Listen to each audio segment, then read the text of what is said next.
Watch for unusual behaviors. All right, so we're talking about how to detect insider threat. Frequently violate data protection or compliance rules. Absolutely. So we say don't do this and they do it anyway. There might be a reason why they're doing that, right? The insider threat should be, or they might just be unaware. Sometimes it doesn't matter. Either way, it's damaging. Persistent interpersonal conflicts, in other words, they aren't getting along well with others because they're upset about something, right? And when they look at that, when we look at how their job performance keeps declining, right? They're in bad mood. They're also not doing their job the way they used to. And they're disengaging, right? They often cut themselves off from the usual kind of behaviors that make them part of that team. Sometimes they get into financial trouble, right? Therefore, they're ultimately more vulnerable from a financial type of attack, that collusion we talked about, right? Where they get paid by the bad guys. Unwarranted interest in areas outside of their scope.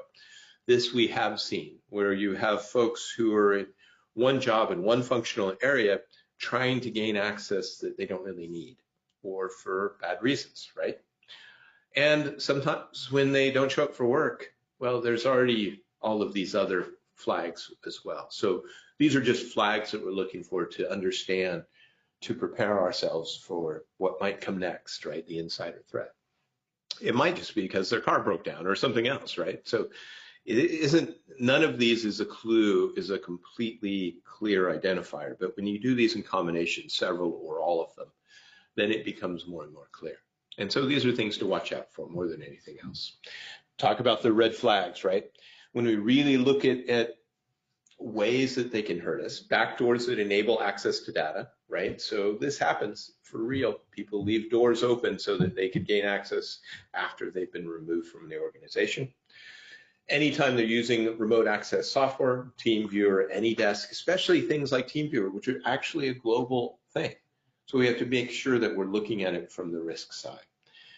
And make sure for any installed servers that do not belong. In other words, they are putting in devices that shouldn't be there, right?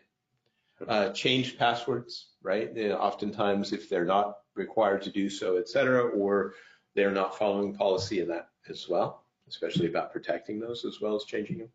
Unauthorized changes to firewall or the antivirus tool, they're turning off the monitoring and other things on their devices so that we don't see it.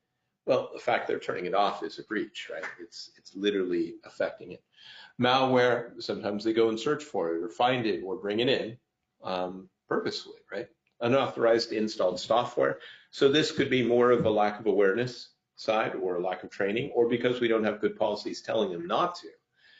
If they think they can install something and they do, it could open us up to a world of danger, right? So really understanding that.